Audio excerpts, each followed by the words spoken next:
Thanks for tuning in to the Urban Scope podcast. I'm back with more NFL news. And of course, it's been reported. I'm not sure how accurate it is because I couldn't find the quote from Michael Vick himself, but it's reports that Michael Vick has made his case for a potential NFL Hall of Fame career. Now, he was inducted into the College Football Hall of Fame just last year in 20, well, actually in 20, yeah, last year in 2025. So he has that under his resume. But the big question is he an NFL Hall of Famer? Now, to take everything into context, Michael Vick spent his first, like 6 years with Atlanta, and he never had a Hall of Fame receiver. He never really had any Hall of Famers alongside him on that offense. And he did lose three of his prime years to incarceration, and he was able to recover and then get back with Philadelphia. And then, he started to be on the back end of his career after that. So a lot of his stats and accomplishments were kind of dwindled down because of that 3 years of losing his prime years to incarceration. So to take that into context, he was only able to pass for about 22,000 yards, which is probably a fourth of what Tom Brady has. But he does have 6,000 rushing yards for his career, which only person has passed that or surpassed that is Lamar Jackson recently, I believe last year. So he has a pretty good career as far as stats goes. But as far as accomplishments, I mean, he only has 4 Pro Bowl selection. He doesn't have any All Pros. He doesn't have any league MVPs or anything like that. So he doesn't have those things. And I believe if he had that team he had in Philadelphia with LaShawn McCoy and Deshaun Jackson and Jeremy Maclin and those guys, if he had those players in Atlanta in his prime, he definitely would be a Hall of Famer, but unfortunately, he didn't have that. So I think stats wise, you can't make an argument for him to be a Hall of Famer. And another thing for context is I talked about him not having any All Pros.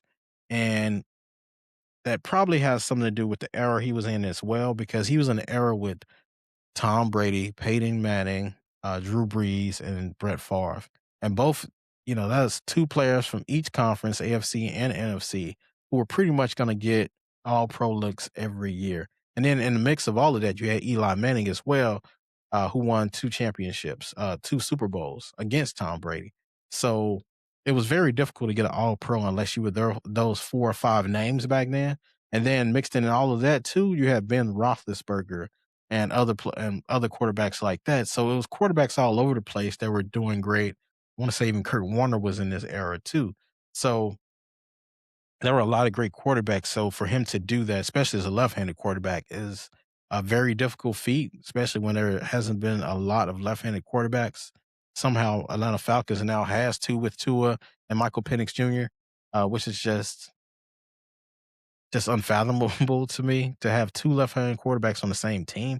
But that's just a side note that I was thinking about. But I don't think Michael Vick's stats itself warrant a Hall of Fame career. Now, in terms of impact, uniqueness, and influence, the same argument I have for Allen Iverson being so great is the same thing can be applied to Michael Vick, because these guys were first name basis when it comes to sports, especially in the early 2000s period.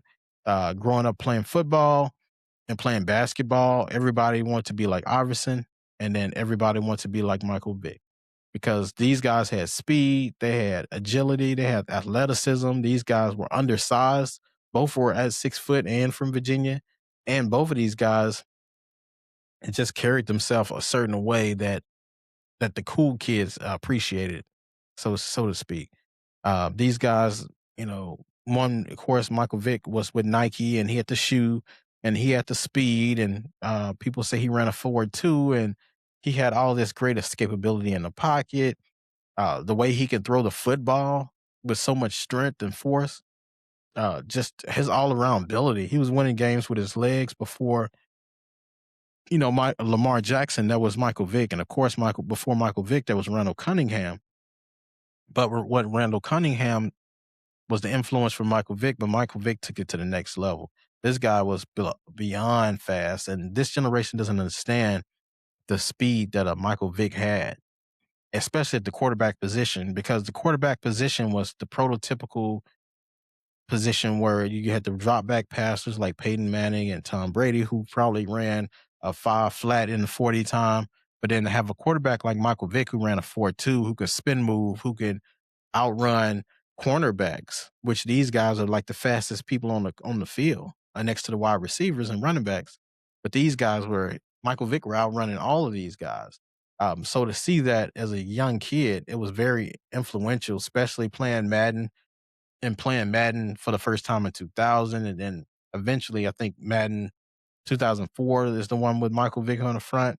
His speed was like 100. You couldn't catch him. And it was pretty much unfair if you played anybody on Madden and they had Michael Vick. We used to say, "Hey, you can't pick Michael Vick," because it was just you wasn't going to win because you're trying to drop back and pass and he's going to take off and you're not going to win the game. So he just had so much influence, and uh, everybody remembers the Michael Vick experience that they had. It was like a ride that you can go through, and it was mimicking the moves of Michael Vick, and it just showed you how explosive and how phenomenal he was. Even in college, playing at Virginia Tech, I remember watching highlights of him, and they said he was the closest thing to sweetness, which is Walter Payton.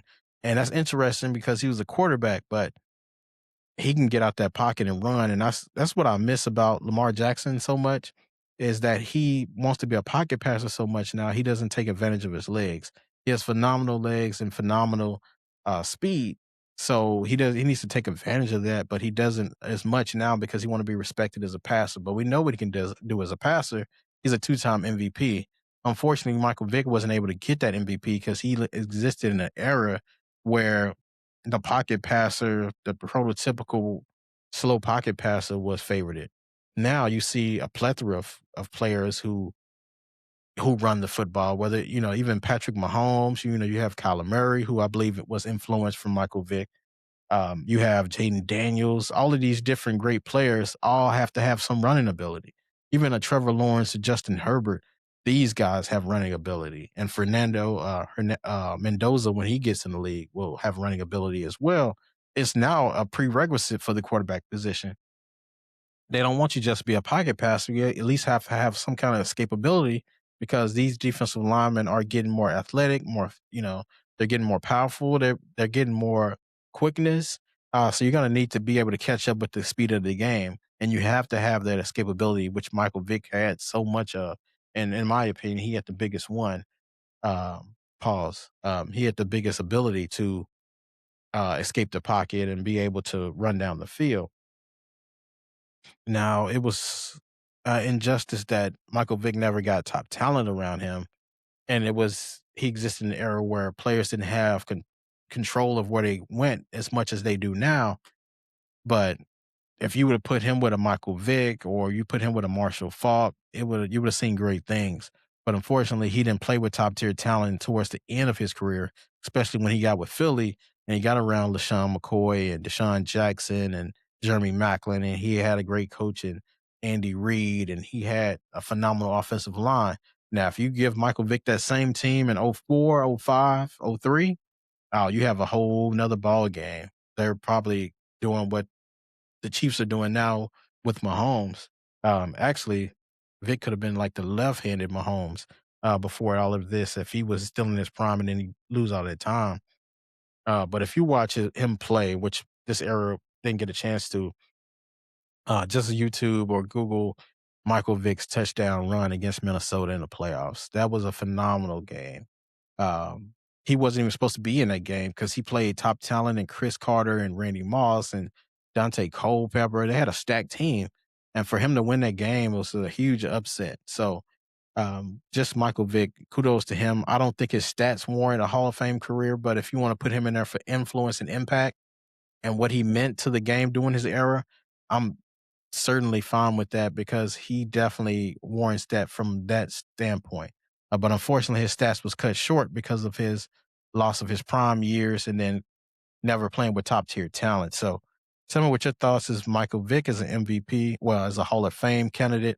And until next time, I'll see you next time.